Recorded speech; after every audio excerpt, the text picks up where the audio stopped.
This is Tweenies Spot show. I am Oma, your very sweetheart on radio and TV.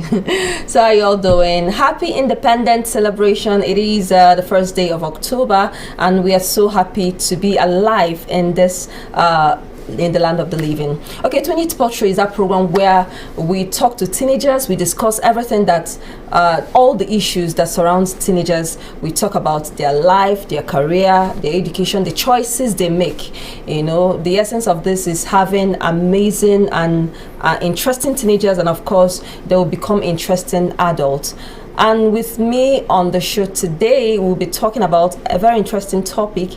I have with me the guests today, Mr. Anyanwu. He is the proprietor of Great Dukesfield Academy, right? Yes. Located here in Federal Housing Estate here in Onitsha, Anambra State, Nigeria. Welcome to Tweenies Spot show. Thank you very much. Glad to have you here with us. It's my pleasure. Thank you. So, before we came up, we were just having this chit chat, and of course, being a teenager is amazing. It's a beautiful time in the life of any human being, any individual. So, considering what's happening in the 21st century, considering a lot of things are happening, it is in this time that you get to hear of a teenager driving Benz. You get to hear of a teenager doing a lot of things that sometimes I look back and I'm asking myself, what did we even do during our own time? Because a lot of things have changed. And it's as if being godly is no longer fashionable with the 21st century teenager.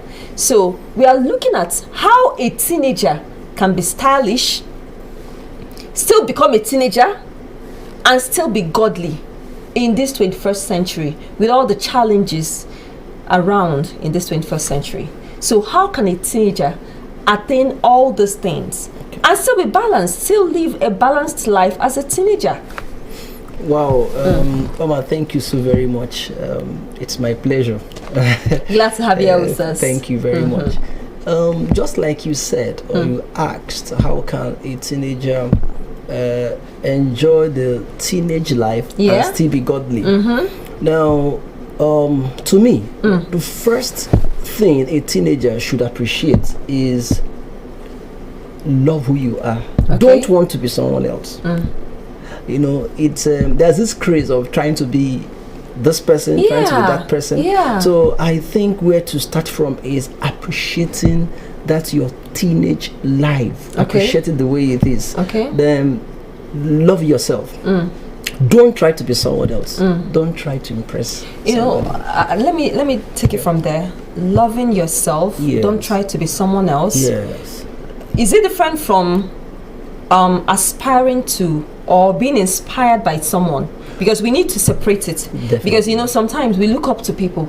We have mentors, we have role models that we look up to. And do you know that these teenagers, most of them, all these other people, adults, they look up to them. I know of someone who said a star from BB Niger is her role model.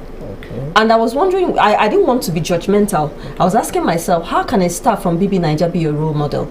As a teenager. As a teenager. So you're now saying, love yourself.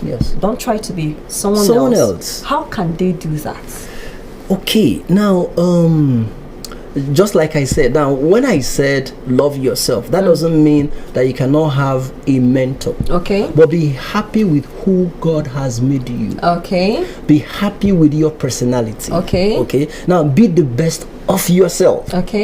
Now as a teenager, you know, in that teenagehood, there's a lot of energy. There's a lot of dreams. Find out what you are good at. And then get to be the best at it. And then at the same time of loving yourself, not trying to be someone else. Now the class of people you move around with matters a lot. Do you understand? So if you move around with people that share the same dreams with you, definitely you see yourself tilting towards that direction. Now bringing in that godly, that word godly in our discussion, it has a lot to do with the type of movies they watch, the type of books they read, the sites they surf on the internet. So these all come together, you see, to form their personality. Okay.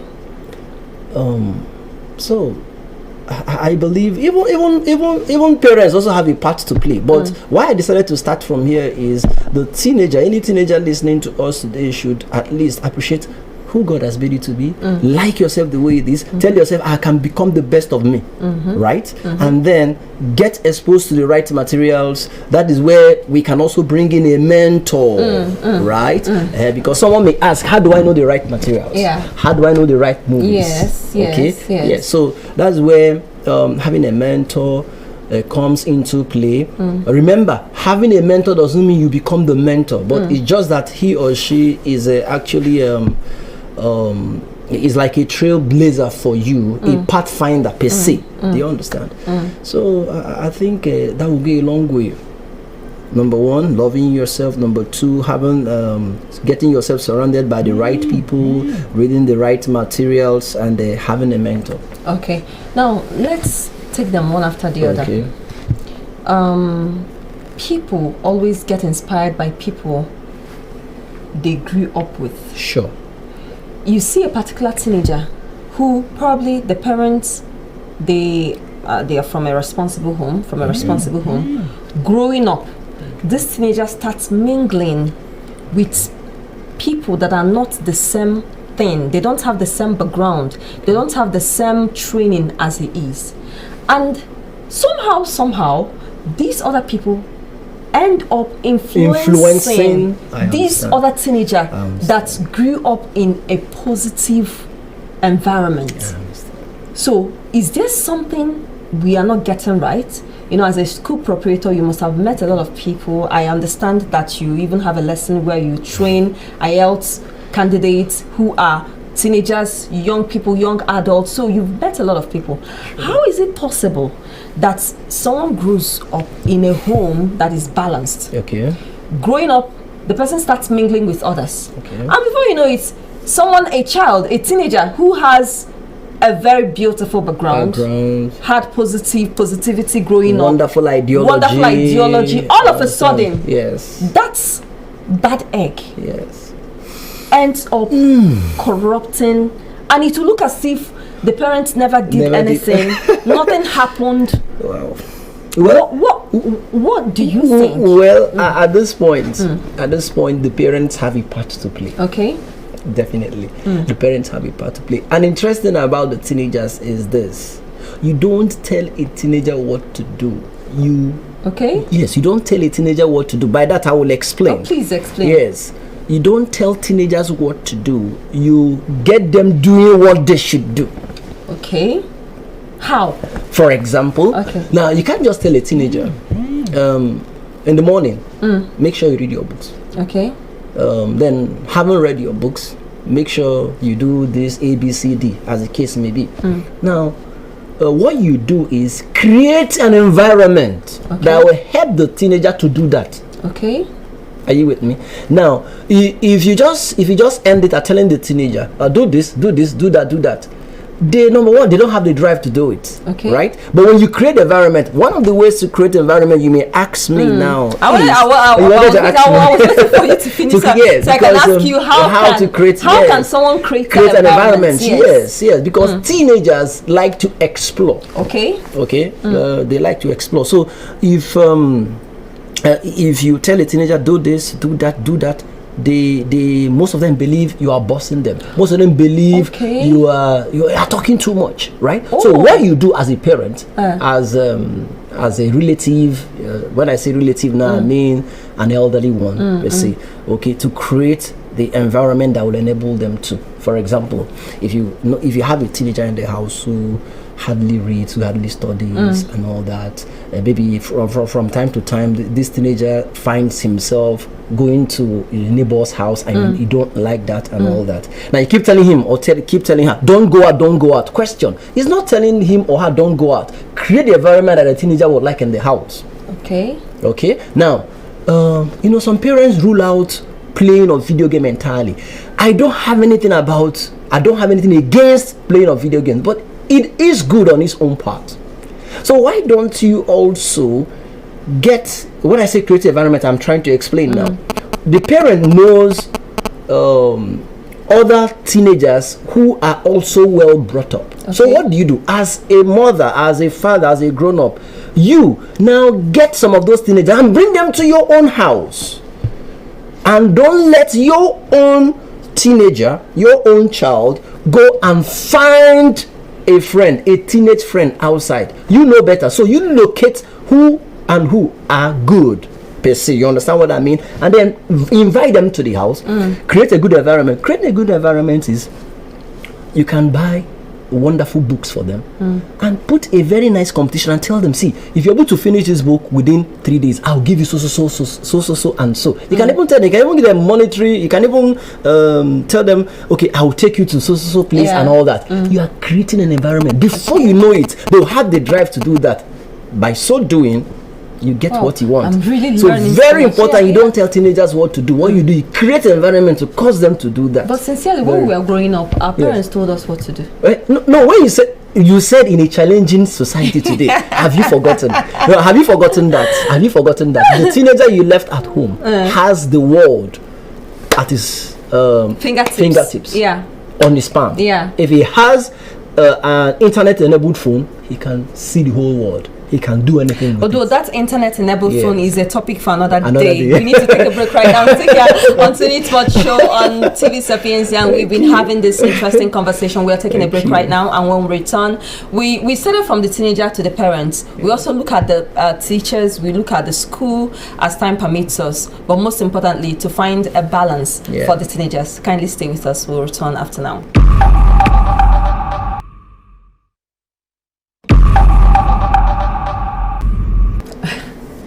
Okay, welcome back to Tweenies Spot show here on TV Sapiensia. Of course, it's been an interesting conversation, and we are talking about teenagers, how a teenager can be godly, considering the challenging situation, the challenging times we are in today. And we have Mr. Chuks Anyanwu, the proprietor of Great Dukesfield Academy. All right, he's also a lesson teacher. He prepares students for IELTS, and he works with a lot of teenagers. So we looked at the teenager, we practically looked at the parents, and I don't know if we have more time. We just have like 6 minutes. Okay. We have 6 minutes. So quickly, how can a teenager, we know we have a challenge, which is it really a challenge? But how can a teenager be godly in this time?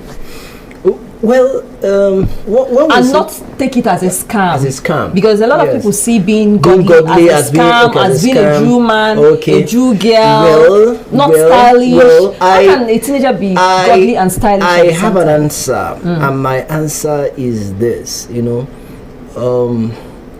life, whether you like it or not, there is a law at work in nature. Some people call it the law of karma. Okay. And even the Bible also talked about it.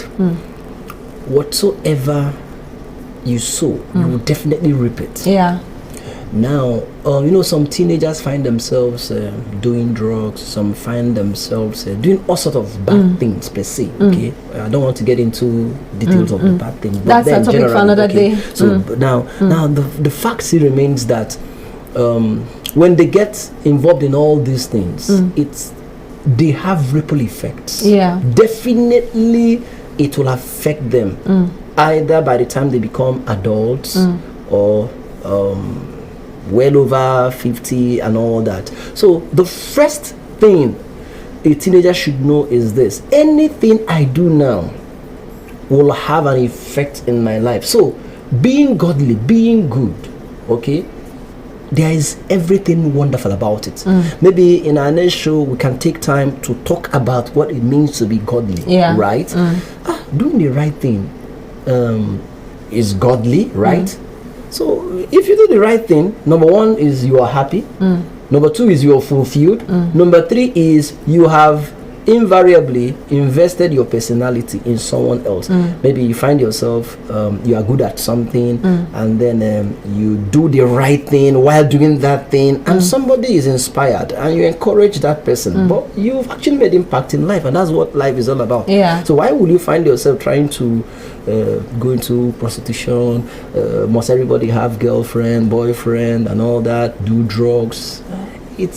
By the time you understand that whatever I do now will definitely have an effect in my life much later, then you ask yourself, what am I even doing? So being godly, there's everything good about being godly. Being godly is not being Jew. Stylish. Do you understand? You can still be stylish. You can still enjoy your life and be godly. Yeah. You know, some people think that being godly, then I must walk sanctimoniously. I must, do you understand? I must look so serious every day. I must carry one big Bible. That's not it. Enjoy it. There is more to it. Yeah, there is more to it. You can even achieve so much in life. Yes. Now, quickly, in 2 minutes, what role can the schools play to ensure that we raise more godly teenagers?